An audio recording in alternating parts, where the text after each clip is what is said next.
I'm Aurelia Blackwood, 32, and I just discovered that the multi-million-dollar trust fund my grandfather left me has been drained and redirected to my golden child sister Madison. What's worse, my parents were the trustees who orchestrated it all behind my back for years. They thought I'd never find out. But yesterday, while cleaning out Grandpa's old study, I found the original trust documents hidden in a false bottom drawer. Now I have a choice to make, and my family has no idea what's coming. Before I dive into how my entire family betrayed me and what I did about it, I'd love to know where you're watching from today. Drop your location in the comments below, and don't forget to hit that subscribe button if you enjoy family revenge dramas where karma comes full circle. Trust me, you'll want to see how this one ends. My story might just give you some ideas if you've ever been the black sheep of your family. Growing up in Westchester County, New York, meant a certain lifestyle was expected. Our sprawling colonial home with its manicured lawns and heated pool was the envy of the neighborhood. But inside those pristine walls, a constant competition festered. From the moment Madison was born, 3 years after me, it was clear who the favorite was. Where I was quiet and bookish, Madison was vivacious and social. Where I questioned things, Madison followed rules. Where I struggled to connect with our status-obsessed parents, Madison effortlessly became their mini-me. Aurelia, why can't you just try harder to be like your sister? My mother would sigh, her diamond tennis bracelet catching the light as she gestured in exasperation. This became the soundtrack of my childhood, playing on repeat throughout my formative years.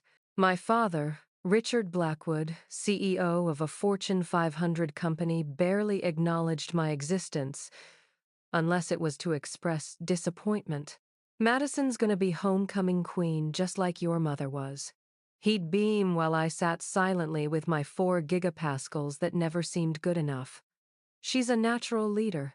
Grandfather Elliot was different. A self-made man who built his shipping empire from scratch. He saw something in me that my parents missed. You've got the real Blackwood spirit, he'd tell me during our Sunday chess matches. The ability to see 10 moves ahead when others can only see 2. While my parents showered Madison with public praise and expensive gifts, Grandfather would slip me books on investment strategy and business ethics. The family business needs someone with a steady hand and a sharp mind, he'd say, tapping his temple with a knowing smile. Not someone who just looks good in a corporate photo shoot. When Grandfather died shortly after my 21st birthday, I was devastated. He was the only person who truly saw me. At the reading of the will, there was a bombshell that left my parents visibly shaken. Grandfather had established a substantial trust fund for me, not Madison, with specific instructions that I would receive control of 30% of Blackwood Shipping's shares when I turned 30. This is ridiculous, my father had hissed to my mother outside the attorney's office, not realizing I could hear every word. She'll run the company into the ground with her idealistic nonsense. We need to figure something out. At the time, I didn't understand what he meant. The trust was ironclad, with my parents serving as trustees until I reached the specified age. I continued my education, earning an MBA from Wharton, while Madison dropped out of college to find herself through a series of expensive European adventures funded by our parents. By 25, I was working 80-hour weeks at a competing logistics firm, determined to prove my worth without riding on the Blackwood name. Madison, meanwhile, had been installed in a cushy executive position at Blackwood Shipping, despite having 0 qualifications. "We're grooming her to take over one day," my father would tell anyone who would listen at company functions, while introducing me simply as our other daughter if I was acknowledged at all. When I would ask about the trust and the shares, my parents became masters of deflection. "The lawyers are handling all that," my mother would say with a dismissive wave. "You know how complicated these financial matters can be." "Focus on your own career," my father would add. "The trust is being managed professionally." What they really meant was we're actively working to undermine your inheritance. 3 months ago, as my 30th birthday approached, I expected to finally receive the notification that the trust was being transferred to my control. Instead, silence.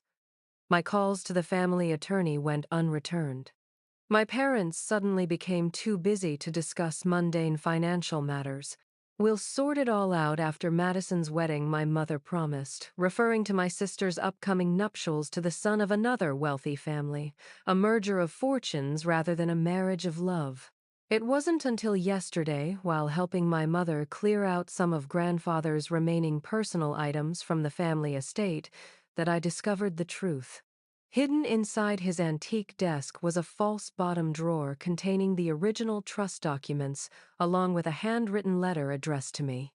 "Aurelia," it read in grandfather's distinctive script. "If you're reading this, I fear my suspicions were correct. Your parents never approved of my decision to leave you in control of a significant portion of the company. This copy of the trust document is for your protection. Trust no one but yourself. You have the intelligence and integrity to make the right choices, which is exactly why I chose you." Attached were account statements showing systematic withdrawals from the trust over the past 9 years, millions siphoned away with forged authorizations, and most damning of all, an amendment to the trust filed without proper legal oversight, redirecting the remaining assets and all company shares to Madison on the occasion of her wedding. My parents hadn't just betrayed me, they'd committed fraud. The golden child was about to receive everything, while I would be left with nothing. I sat in grandfather's study for hours. Documents spread around me, the weight of this betrayal crushing my chest. Then, something shifted inside me. The hurt transformed into cold, calculated resolve. Grandfather had said I could see 10 moves ahead, and for the first time in my life, I knew exactly what game I was playing.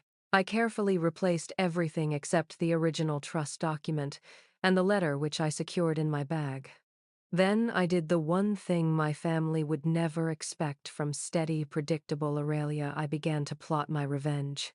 The morning after finding grandfather's hidden documents, I woke up with a sense of purpose I hadn't felt in years. The shock had worn off, replaced by a laser-focused determination. Before confronting my family, I needed to understand the full scope of their deception. I called in sick to work something I'd never done, and drove to the office of Jerome Wilkins, a forensic accountant who had once worked with grandfather but had retired years ago. I remembered him as a meticulous man with an unwavering ethical compass, someone grandfather had trusted implicitly. "Aurelia Blackwood," he said, adjusting his glasses as he welcomed me into his modest home office in Tarrytown. "You're the spitting image of Elliot when he was young, same eyes, same intensity. What brings you here after all this time?" I placed the documents on his desk without a word. Jerome examined them silently, his expression growing darker with each page he turned. "I suspected something like this might happen," he finally said, looking up at me. "Your grandfather did too. That's why he kept me on retainer all these years, though your parents terminated the arrangement immediately after his death." "You knew?" I asked, trying to keep the accusation out of my voice. Jerome shook his head. "I didn't know, but I had concerns. Your grandfather established that trust with specific provisions that would be inconvenient for your parents' plans for the company. They've been steering Blackwood Shipping away from Elliot's vision for years, cutting corners on environmental regulations, underpaying workers, focusing on short-term profits over sustainable growth." He pulled out his own files, years of notes and observations he'd kept, despite no longer being officially connected to the family business. "Your sister is just a figurehead, Aurelia. Your father is using her malleability to maintain control, past the point where the board would typically force him to retire." For the next several hours, Jerome and I pored over financial statements, comparing them with the information from the original trust. The picture that emerged was worse than I'd imagined.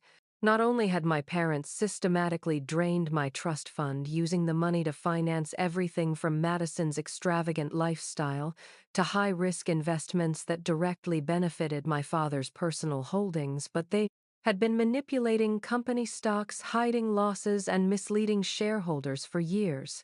"This isn't just familial betrayal," Jerome said gravely. "This is securities fraud, wire fraud, tax evasion. If the SEC gets involved, your parents could face serious jail time." The revelation hit me like a physical blow. My parents weren't just playing favorites, they were criminals using Madison as a willing pawn in their schemes. "What about the shares?" I asked, thinking of the 30% stake in the company that should have come to me. Jerome's expression tightened.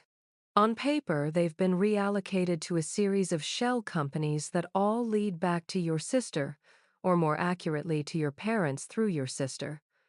But he hesitated. "But what?" "There's something they don't know. Something your grandfather put in place as a failsafe." Jerome pulled out another document, this one bearing the seal of a Swiss bank. "When Elliot created your trust, he also established a secondary mechanism. The shares can't actually be transferred without biometric verification from you personally at the bank in Zurich. Your parents have been moving paper around, but the actual transaction can't be completed." For the first time since discovering the betrayal, I felt a flicker of hope. "So technically I still own the shares," Jerome nodded. "Technically, yes. But there's a ticking clock. The verification must happen within 6 months of your 30th birthday, or the shares revert to the company treasury where your father, as CEO, would have authority to reallocate them." I checked my watch. "That gives me just under 3 months. "Yes. And there's one more thing." Jerome leaned forward. "Your grandfather added a specific clause about what happens if fraud is detected in the trust management. It's called the scorched earth provision. If triggered, it would force a full external audit of the entire company, something your father would do anything to avoid." The pieces began falling into place in my mind. I didn't just want my inheritance back, I wanted justice. Not just for myself, but for grandfather's legacy that my parents were systematically dismantling. "I need to go to Zurich," I said. "Not yet," Jerome cautioned. "Your parents are watching you, even if you don't realize it. The moment you book a flight to Switzerland, they'll know something's up. We need to be smarter." He was right. My father hadn't maintained control of a $1 billion company by being careless. I needed a strategy that would catch them completely off guard. "What do you suggest?" I asked. Jerome smiled grimly. "First, we need to play along. Let them think their plan is working. Attend Madison's wedding with a smile on your face. Meanwhile, we document everything and prepare to strike at the perfect moment." As I drove home that evening, my mind was racing. My parents had spent years crafting their deception, using Madison as their puppet, while systematically erasing my birthright. But they had made one critical mistake. They had underestimated me, just as they always had. I pulled into my apartment building's garage and noticed a black luxury SUV with tinted windows parked near the entrance, the kind my father's security team used. So Jerome was right. I was being watched. The game was already in motion. That night, I created a detailed timeline of every manipulation documented in the papers I'd found. I researched securities law and whistleblower protections. I made a list of every board member at Blackwood Shipping, noting their potential vulnerabilities and allegiances. And most importantly, I began crafting my mask, the facade of ignorance and compliance I would need to maintain until the perfect moment to strike. Madison's wedding was in 3 weeks. It would be the event of the season, with every important business connection and family ally in attendance. My parents had chosen this public celebration of their golden child as the moment to finalize their theft from me. They had no idea that I was planning to use the same occasion for a very different purpose. For the next 3 weeks, I lived a double life. By day, I was the same Aurelia everyone expected: dutiful daughter, hard-working, professional, supportive sister, helping with Madison's lavish wedding preparations. By night, I worked tirelessly with Jerome to document every fraudulent transaction and legal violation my parents had committed. The bridal shower is this Saturday, my mother announced over our weekly family dinner, where I now sat with the knowledge of their betrayal burning inside me. Madison wants you to give a toast, Aurelia. I smiled warmly, channeling every acting lesson I'd ever taken. Of course, I'd be honored. My father regarded me with mild surprise. Usually, I'd find excuses to minimize my involvement in family events, particularly those centered around Madison. My newfound enthusiasm seemed to please him, though a flicker of suspicion crossed his face. "That's very nice of you, Aurelia," he said cautiously. "Madison will appreciate the support." Madison beamed from across the table, oblivious to the undercurrents. "I was thinking you could share that story about how you helped me get ready for my first date with Thomas. You know, the one where you let me borrow your blue dress, even though Mom said it was too expensive to risk." The memory stung. I had lent Madison my favorite dress purchased with my own hard-earned money, only to have her return it with wine stains she never offered to clean or replace. Yet even then, I'd been cast as the difficult one when I expressed disappointment. "Perfect," I replied, taking a sip of water to wash down the bitterness. "I have so many wonderful stories about you, Maddie." After dinner, my father invited me into his study, a rare occurrence that would have once filled me with hope for connection but now put me on high alert. "You seem different lately," he observed, pouring himself a scotch without offering me one. "More engaged with the family. It's good to see." I manufactured a wistful smile. Seeing Madison so happy made me realize what's important. Family comes first, right? That's what you and Mom always taught us. He studied me clearly, trying to determine if my change of heart was genuine. "Yes, exactly. Family first. That's the Blackwood way." "Actually, I've been meaning to ask you about grandfather's trust," I ventured, watching his expression carefully. "I turned 30 a few months ago, and I remember there was something about shares in the company." The glass paused briefly on its way to his lips, the only tell that my question had rattled him. "Ah, yes. The trust. There have been some adjustments given the current market conditions and company needs." "Adjustments?" I asked innocently. He set down his glass with deliberate calm. "Your grandfather had certain ideas about succession that made sense at the time, but business realities change. As trustees, your mother and I had a fiduciary responsibility to manage those assets appropriately. So the trust has been modified." I pressed wide-eyed with feigned confusion. "Restructured," he corrected firmly. "For the benefit of all parties involved. The family attorneys are preparing the final documents now. Everything will be explained after Madison's wedding. We didn't want business matters to distract from her big day." "Of course," I agreed readily. "Madison deserves all the attention right now." Relief washed over my father's face, followed by a calculating look. "You know, Aurelia, there could be a place for you at Blackwood Shipping if you're interested. Not at the executive level, of course. Those positions require years of dedicated service to the company, but perhaps in compliance or human resources." The insult was breathtaking in its casualness. After systematically stealing my inheritance and my rightful place in the company, he was offering me a mid-level position as if it were a generous concession. "I'll definitely think about it," I replied, managing to keep my voice steady. Family business does have certain advantages. That night, I contacted an old college friend who now worked for the SEC's Enforcement Division.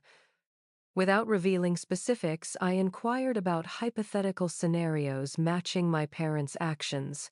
The information she provided confirmed what Jerome had suggested: we had enough evidence for a serious investigation that would likely lead to criminal charges. but that wasn't my goal.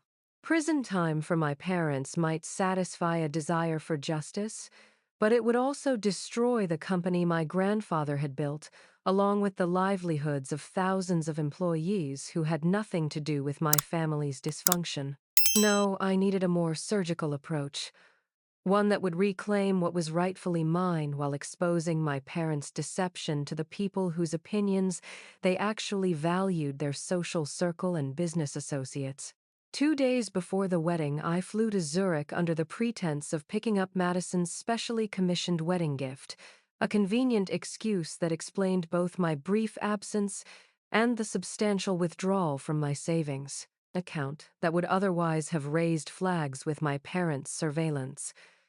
In reality, I spent 4 hours at the Swiss bank grandfather had selected as custodian for the shares. The biometric verification process was extensive, requiring fingerprints, retinal scans, and DNA sampling to confirm my identity beyond any doubt.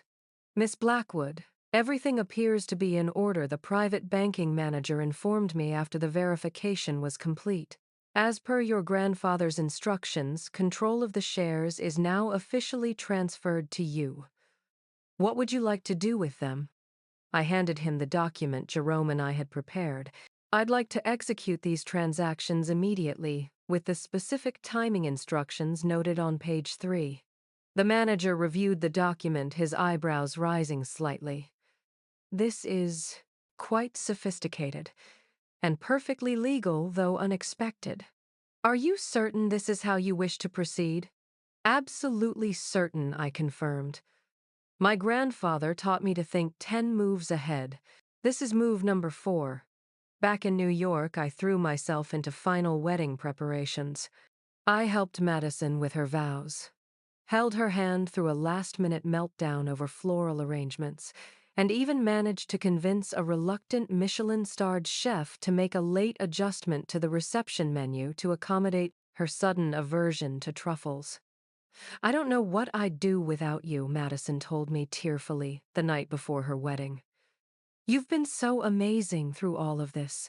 I know we haven't always been as close as we should be, but I'm so grateful you're my sister. For a moment, I almost wavered. Was Madison truly complicit or just another pawn in our parents' game? But then I remembered the account statements showing millions of dollars from my trust being transferred directly into her personal shopping fund, the luxury car, the 5-star vacations, all financed with money that was rightfully mine. She might not have orchestrated the fraud, but she had happily benefited from it for years without a single question about where the money came from. That's what sisters are for, I replied, patting her hand. Tomorrow is going to be absolutely perfect. What Madison didn't know, what none of them knew, was that at precisely 10:30 a.m. the following morning, while she was walking down the aisle to become Mrs. Thomas Wellington III, a series of carefully orchestrated financial transactions would begin executing automatically. By the time the pastor pronounced them husband and wife, the ownership of Blackwood Shipping would have quietly, legally, and irrevocably changed hands. Madison's wedding day dawned picture perfect, with clear blue skies and just enough of a gentle breeze to keep the late June heat at bay. The Wellington estate had been transformed into a fairy tale setting, with thousands of white roses, crystal chandeliers hanging from transparent tents, and a 16-piece orchestra playing softly as 300 elite guests found their seats. I stood in the bridal suite, helping the makeup artist apply the finishing touches to Madison's already flawless face. My sister looked radiant in her custom Vera Wang gown, a princess fantasy come to life with its cathedral train and Swarovski crystal embellishments that had cost more than most people's annual salary. You look beautiful, Maddie, I said, truthfully meeting her eyes in the mirror. Do you think so? She asked, vulnerability momentarily, replacing her usual confidence. I just want everything to be perfect. I checked my watch discreetly. 9:45 a.m. In exactly 45 minutes, the first domino would fall. It will be, I assured her, squeezing her shoulders gently. This day will certainly be one no one ever forgets. My mother swept into the room in a flurry of expensive perfume and controlled chaos. The Wellingtons are already seated. The governor just arrived, and she stopped taking in Madison's appearance with tears welling in her expertly lined eyes. "Oh, darling, you're absolutely breathtaking." For a moment watching them embrace, I felt a pang of what might have been. In another life with different parents who valued all their children equally, I might have shared in this genuine maternal affection instead of receiving the obligatory attention I'd grown accustomed to. Aurelia, my mother, acknowledged, finally noticing me. "You look appropriate. The photographer wants family photos in 10 minutes." And just like that, the moment of wistfulness passed. I smoothed down my maid of honor dress, a shade of dusty rose, selected specifically because Madison knew it didn't flatter my complexion, and nodded pleasantly. "I'll just freshen up and meet you there." Alone in the adjoining bathroom, I pulled out my phone and sent a pre-composed text to Jerome Curtin Rising. His response came immediately: "All systems go. Break a leg." At precisely 10:15 a.m., I took my place beside Madison for the processional lineup. My father arrived resplendent in his morning suit, chest puffed with pride as he prepared to walk his favorite daughter down the aisle. "Quite a triumph, isn't it?" he murmured to my mother, thinking I couldn't hear. "The Wellington merger alone will increase our market share by 12%. Once the trust transfer is finalized, tomorrow we'll have complete control." My mother patted his arm. "And no more worrying about Aurelia causing problems at the board level. She seems to have finally accepted her place." I kept my expression serene as the orchestra struck up the traditional wedding march. The procession began, and I walked slowly down the aisle ahead of the bride, passing rows of influential business leaders, politicians, and social elites, all witnesses to what was about to unfold. At 10:30 a.m., exactly as Madison and my father began their walk toward the altar, my phone vibrated in the hidden pocket of my dress. Right on schedule. The ceremony proceeded beautifully. Vows were exchanged, rings were placed on fingers, and at 10:52 a.m., Madison and Thomas were pronounced husband and wife to thunderous applause. As the newlyweds shared their first kiss, I felt my phone vibrate again, the final confirmation I'd been waiting for. It was done. The reception was held in the grand ballroom of the Wellington estate. After champagne and hors d'oeuvres, it was time for speeches. My father rose, first glass in hand, to address the gathering of power and wealth. "Today is not just the union of two young people in love," he began, voice resonant with practiced charm. "It's the union of two great families, two great business legacies." Madison has always been the daughter who understood the importance of family tradition and responsibility. From tomorrow, she and Thomas will begin their new roles as significant shareholders in Blackwood Shipping, carrying our family's legacy into the future. Murmurs of approval rippled through the crowd. Several board members nodded appreciatively. And now my father continued, "I believe Aurelia has a few words to share about her sister." This was my cue, the moment everything changed. I rose slowly, smoothing my dress as I approached the microphone. My heart was pounding, but my hand was steady as I raised my champagne flute. "Thank you, Father," I began, my voice clear and carrying to every corner of the ballroom. "Madison has indeed always been the daughter who received everything. The attention, the opportunities, the love." I paused, letting the slight edge in my words register with the more perceptive guests. "And most recently, my entire inheritance." A confused hush fell over the room. Madison's smile froze on her face. My father took half a step forward before catching himself aware of the hundreds of eyes now fixed on our family drama.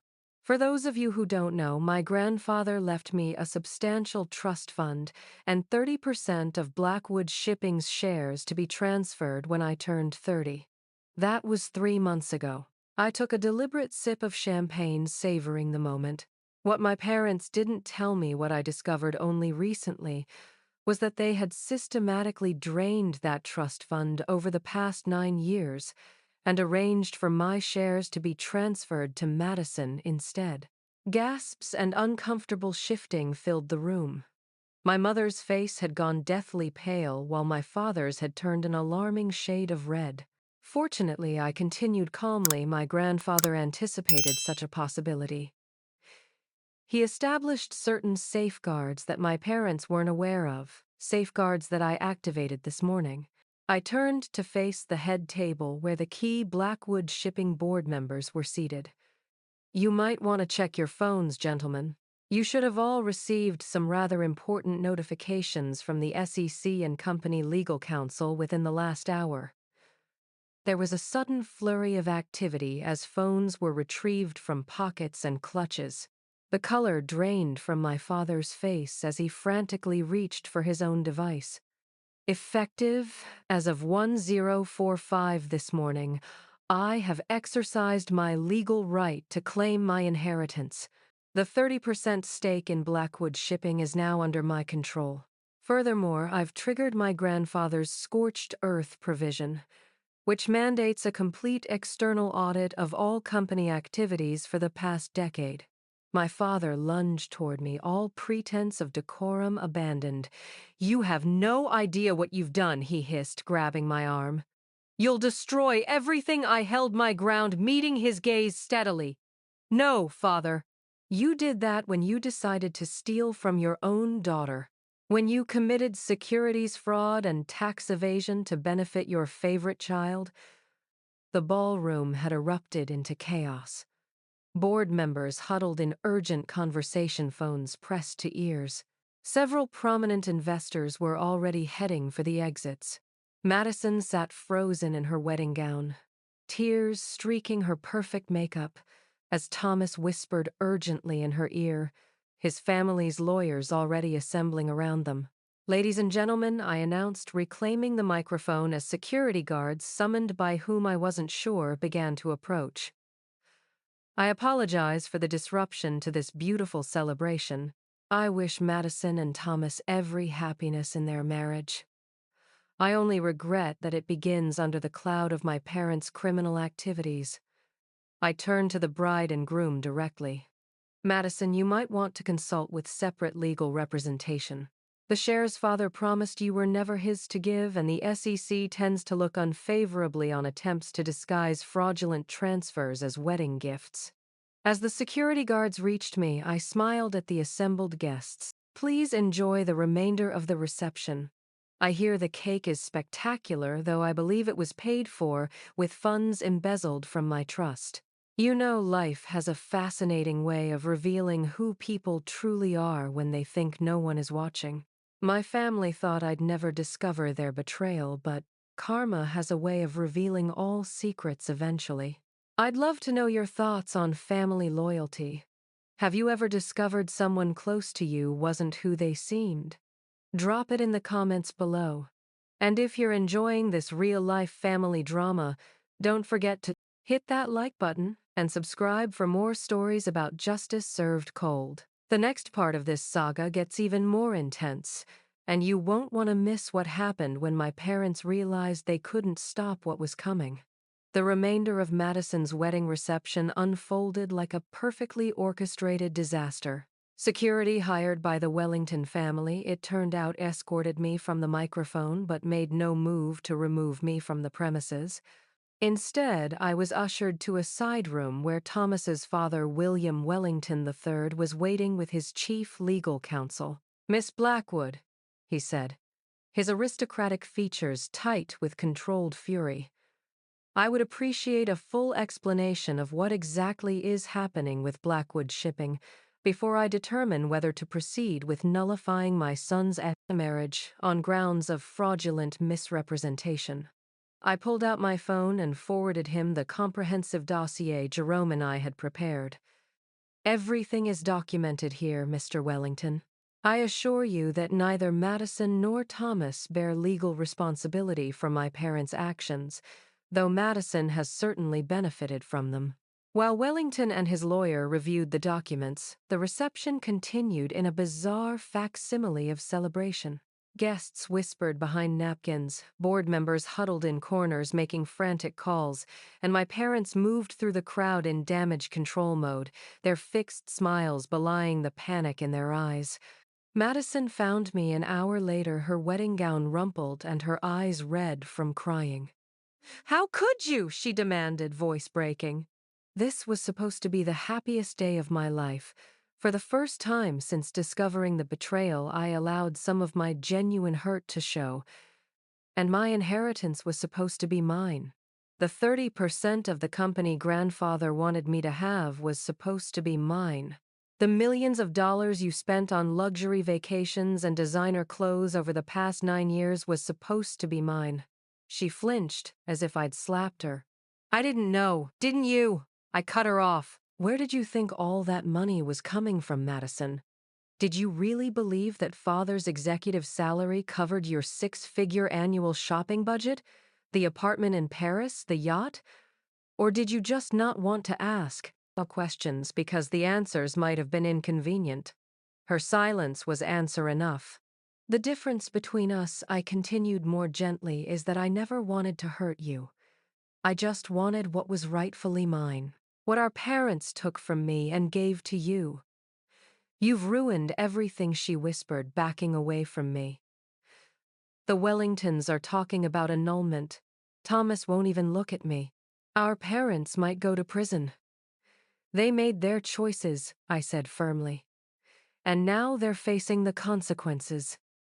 The fallout was swift and merciless. By evening, news of the situation had reached financial reporters. By the next morning, Blackwood Shipping's stock had plummeted 23%. My parents were summoned to an emergency board meeting where my father was temporarily suspended as CEO pending investigation. I received no fewer than 17 calls from family members and longtime business associates, ranging from furious condemnation to awkward offers of belated alliance. I answered none of them. Instead, I met with Jerome at his office to discuss next steps. The external auditors had already been appointed and were beginning their work. The SEC had opened a formal investigation based on the evidence we'd provided. "The board is in panic mode," Jerome informed me, reviewing the latest updates on his tablet. "They've discovered that your father has been manipulating financial reports for years, hiding losses in offshore accounts, and inflating profits to maintain share prices." "And my shares?" I asked. "Has there been any attempt to challenge the transfer?" Jerome shook his head. "Your grandfather's provisions were ironclad. The biometric verification you completed in Zurich established your legal ownership beyond dispute. You are now officially the largest individual shareholder in Blackwood Shipping." "What about Madison and Thomas?" "The Wellingtons have decided against annulment for now, but they've moved to protect their assets. All joint accounts have been frozen and any shared business interests are being reassessed." A strange mix of emotions washed over me. Satisfaction that justice was being served, sorrow for the family relationships destroyed beyond repair, and unexpected anxiety about the responsibility I now faced as a major stakeholder in a company in crisis.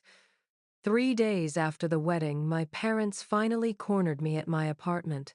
They had aged years in just 72 hours. My father's confident posture replaced by a defensive hunch, my mother's perfectly maintained appearance showing cracks in the form of smudged makeup and uncharacteristically wrinkled clothing. "You've destroyed this family, my father," opened without preamble as soon as I let them in. "Are you happy now I didn't destroy anything?" I replied calmly, gesturing for them to sit while I remained standing. "I simply exposed what was already broken. This vendetta of yours has consequences beyond your little inheritance tantrum," he continued, ignoring my response. "Thousands of employees could lose their jobs if the company doesn't survive this."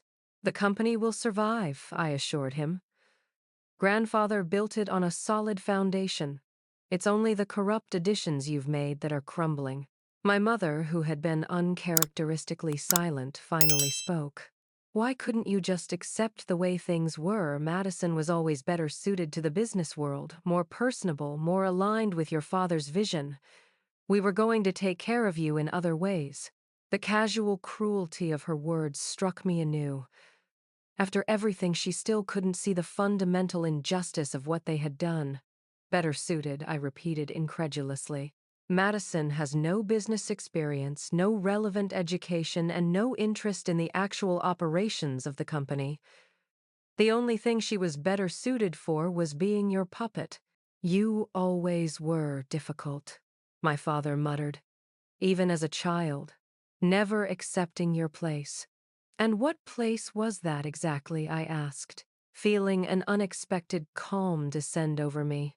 The forgotten daughter, the family disappointment, the one whose birthright you decided to steal because it didn't fit your narrative.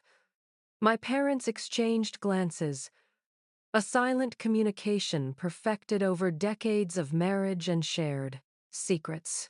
We did what we thought was best for the company, my father finally said, his tone shifting from accusatory to something resembling negotiation. But perhaps we can still find a solution that works for everyone.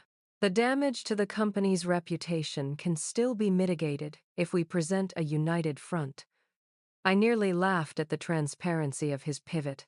You mean you want me to help cover up your fraud now that you've been caught? We want to salvage what can be salvaged, my mother interjected. For Madison's sake, if not for ours. Her marriage is already strained.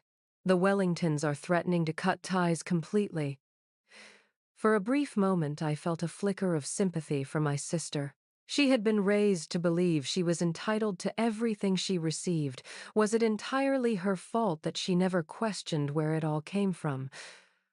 But then I remembered the decades of favoritism, the casual cruelty, the systematic erasure of my place in the family. Madison had been complicit in her own way, happily accepting every advantage given to her at my expense, without ever once standing up for me. I'm willing to work with the board to ensure the company survives, I said finally, but not to protect you from the consequences of your actions. The SEC investigation will continue. The audit will proceed. And when it's complete, the board will determine your fate, not me. My father's face hardened. Then you leave us no choice but to fight this by any means necessary. Don't think for a moment that we won't use every resource at our disposal to discredit you. I'd expect nothing less, I replied, moving toward the door to show them out. But remember, I learned from the best how to plan 10 moves ahead. After they left, I sank onto my couch, the emotional toll of the confrontation finally hitting me. My phone buzzed with a message from Jerome board meeting scheduled for Monday. They're requesting your presence. The game was far from over. The Blackwood shipping headquarters occupied the top 10 floors of a gleaming skyscraper in downtown Manhattan. Its logo, a stylized compass rose, visible for miles around.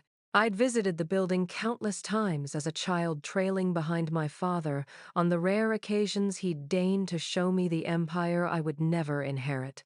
Now I was returning as its largest individual shareholder, escorted by security personnel who until recently had reported to my father. The boardroom fell silent as I entered, 20 pairs of eyes tracking my movements. Most board members were men in their 50s and 60s who had served since my grandfather's time. A few were newer additions my father's allies brought in to rubber stamp his decisions. All looked deeply uncomfortable. Miss Blackwood greeted Walter Chen, the lead independent director who had temporarily assumed chairmanship. Thank you for joining us during this difficult transition.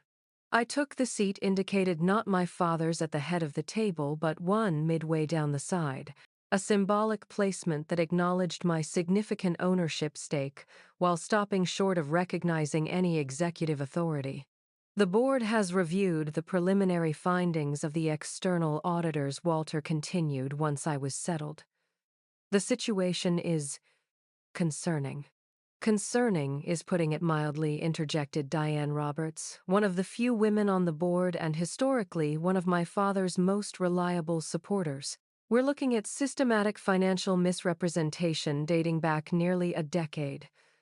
The SEC is breathing down our necks. Our stock has lost almost a quarter of its value in less than a week. Catastrophic would be more accurate. Walter shot her a warning look before turning back to me. Miss Blackwood Aurelia, we find ourselves in an unprecedented situation. Your father has been the face of this company for so long that his removal has created significant uncertainty among investors, partners, and employees. Not to mention the fact that your public accusation of fraud at your sister's wedding is now circulating on social media, another board member added acidly. Our PR team is working overtime to contain the damage. I let them continue listening as they outlined the full extent of the crisis-canceled contracts, nervous investors, a potential class action lawsuit from shareholders, and the very real possibility of criminal charges against my parents. They were trying to make me feel responsible for the fallout, but all I felt was vindication. Every problem they described was the direct result of my parents' actions, not mine. Finally, Walter got to the point. We need to present a unified response to stabilize the situation. The board is prepared to acknowledge your rightful ownership stake and grant you a seat among us. In exchange, we ask that you work with us to manage the SEC investigation in a way that protects the company's future. By manage, you mean limit its scope, I clarified. Allow my parents to resign quietly rather than face prosecution. Several board members shifted uncomfortably. We're thinking of the thousands of employees whose livelihoods depend on Blackwood shipping, Walter explained. A prolonged public scandal benefits no one. I leaned forward, placing my palms flat on the polished table. Let me be clear. I have no intention of destroying my grandfather's company, but I also have no intention of participating in a cover-up. The external audit will continue without interference. The SEC will receive our full cooperation, and this board will implement comprehensive governance reforms to ensure nothing like this ever happens again. And if we refuse, Diane challenged, then I'll call for a special shareholder meeting and move to replace this entire board. I replied calmly. With my 30% stake and the support I've already received from several institutional investors concerned about the current leadership, I believe I have the votes to succeed. The threat hung in the air, its credibility undeniable. Several board members who had been avoiding eye contact suddenly found my face fascinating. However, I continued, softening my tone slightly. That's not my preferred outcome. I'd rather work with you to rebuild Blackwood Shipping's reputation and strengthen its operations. I've prepared a comprehensive transition plan that would allow us to address the legal issues while minimizing disruption to day-to-day business. I opened my laptop and projected a detailed presentation onto the wall screen, the result of long nights working with Jerome and several trusted advisors from my own professional network. It outlined a clear path forward, a transparent communication strategy with investors, a reconfigured executive team, and a modernized corporate governance structure. For the next 2 hours, we debated each element of the plan. Some board members remained hostile, clearly loyal to my father. Others began to engage constructively, asking intelligent questions and offering useful refinements. By the end of the meeting, a tentative consensus had formed around a modified version of my proposal. We'll need to issue a press release immediately, Walter concluded. The markets hate uncertainty more than anything else. I've drafted something suitable, I replied, sharing another document. It acknowledges the investigation without admitting liability, announces my father's resignation rather than his suspension, and introduces me as a board member working to ensure the company's stable future. The statement was approved with minor edits, and the meeting adjourned with a palpable sense of relief. I had successfully navigated my first major corporate showdown, but I knew it was just the beginning. Outside the boardroom, I was surprised to find Madison waiting, looking uncomfortable in the unfamiliar surroundings of the executive floor.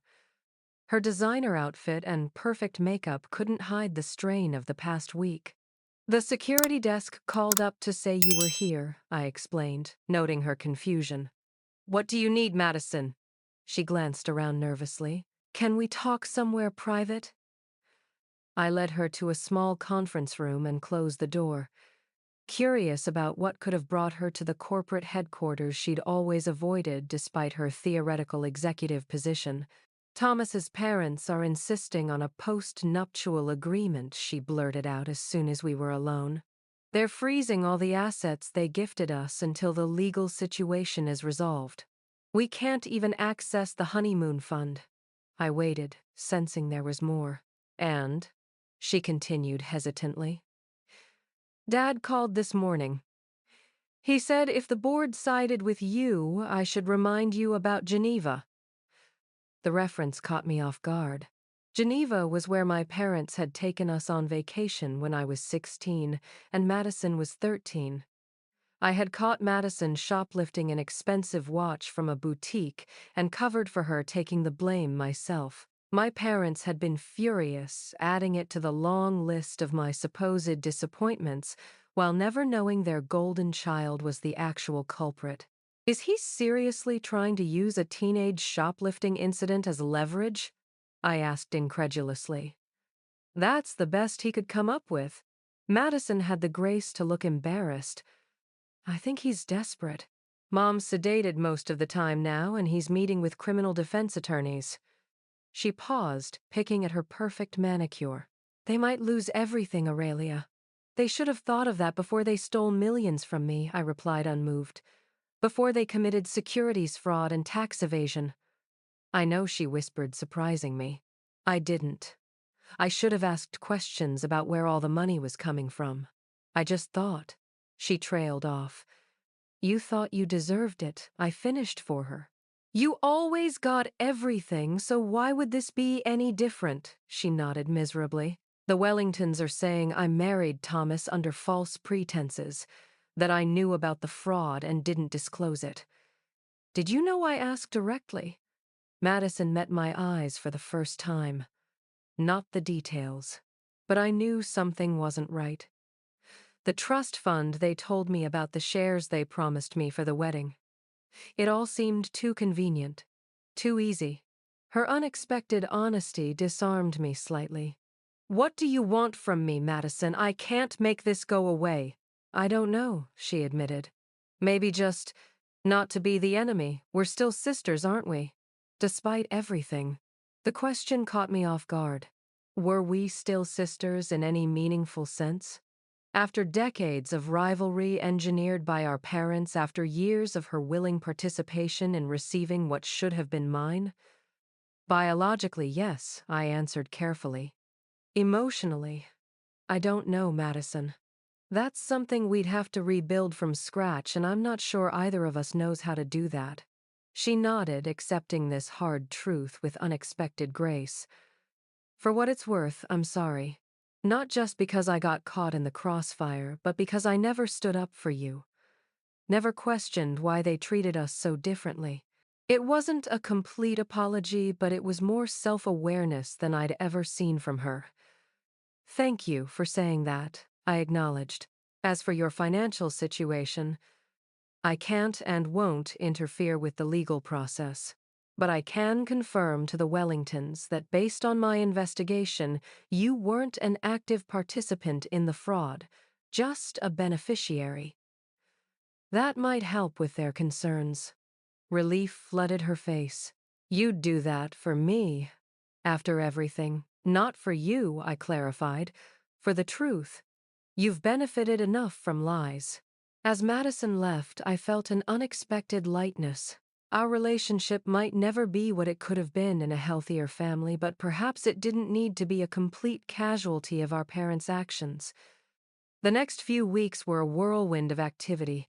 The external audit uncovered even more extensive financial manipulation than initially suspected. My father was formally charged with multiple counts of securities fraud, wire fraud, and tax evasion. My mother, while not directly implicated in the financial crimes, faced charges related to signing false documents and obstructing the investigation.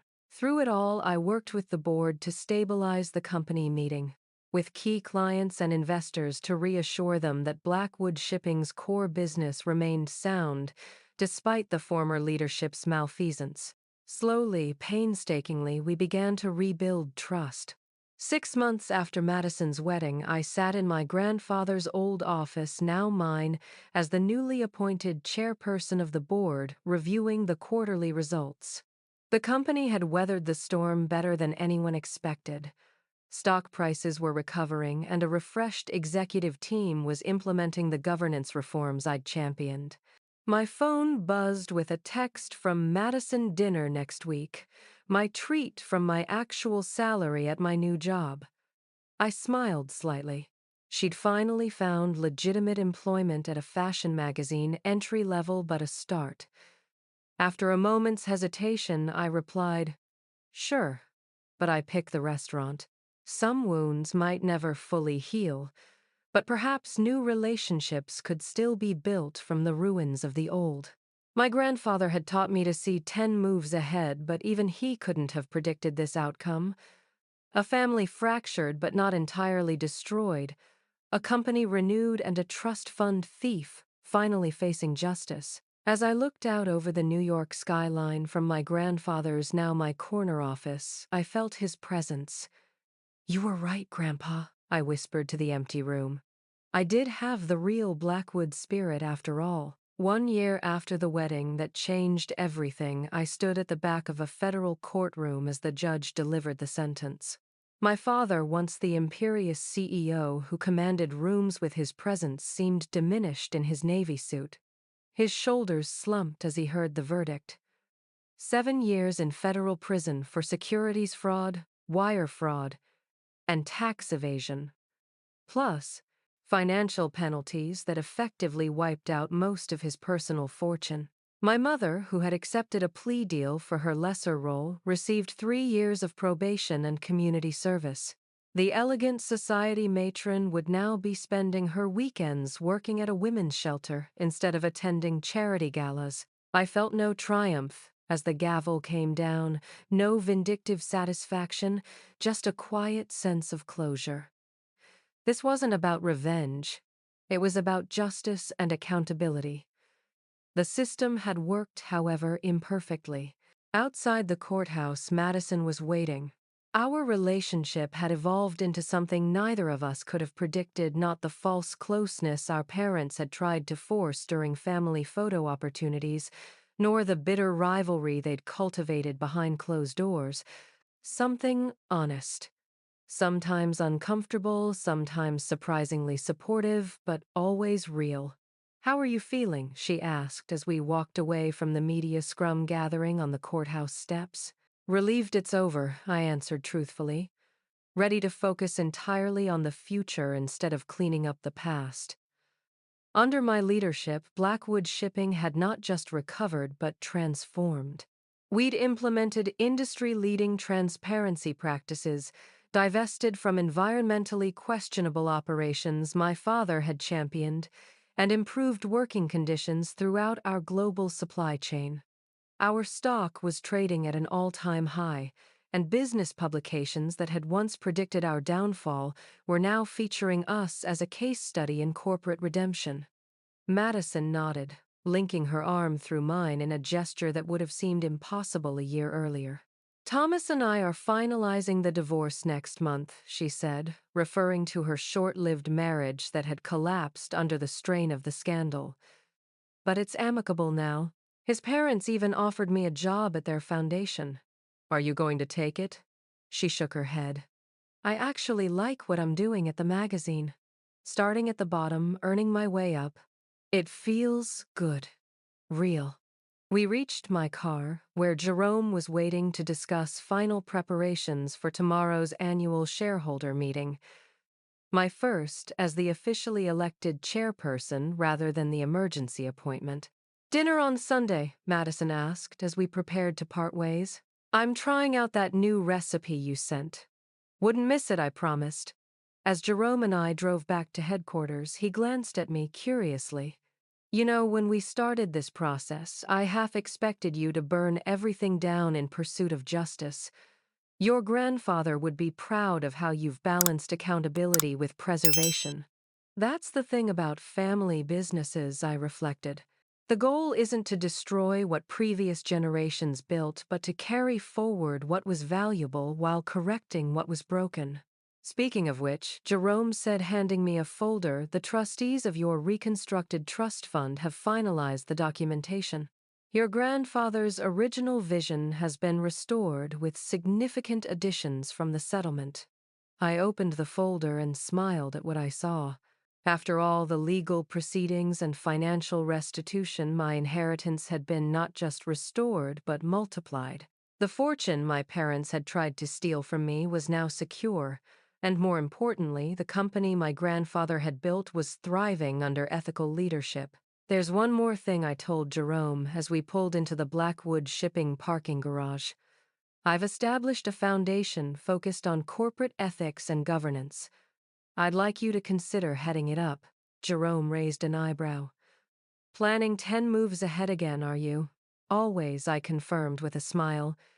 It's the Blackwood way, the real one, not the corrupted version my parents tried to create. That evening, alone in my penthouse apartment overlooking Central Park, I opened the bottom drawer of my desk and pulled out my grandfather's letter, the one that had started it all a year ago. His words felt different now, less a warning and more a validation. You have the intelligence and integrity to make the right choices, he had written. He'd been right about the challenges I would face, but also about my ability to overcome them. Some might say I lost my family in pursuit of justice, but I don't see it that way. I lost the illusion of family, the toxic, conditional love that had shaped my childhood, and gained something more valuable: self-respect, purpose, and even a more honest relationship with Madison than we'd ever had before. My parents had tried to write me out of the family legacy, but in doing so, they had ultimately secured my place at its center. The trust fund they attempted to steal had found its way back to its rightful owner. The shares they tried to redirect had become the foundation of my leadership. The daughter they underestimated had become the savior of the company they nearly destroyed. Justice, it turns out, sometimes works in perfect circles. Have you ever experienced a moment when family betrayal turned into an unexpected blessing? I'd love to hear your stories in the comments below. Don't forget to like this video if you enjoyed this journey of family karma, and subscribe to my channel for more real-life stories about finding justice when it seems impossible. Thank you for being part of this community where we can share these difficult life lessons. Remember, sometimes what feels like the end of your story is actually just the beginning of something better.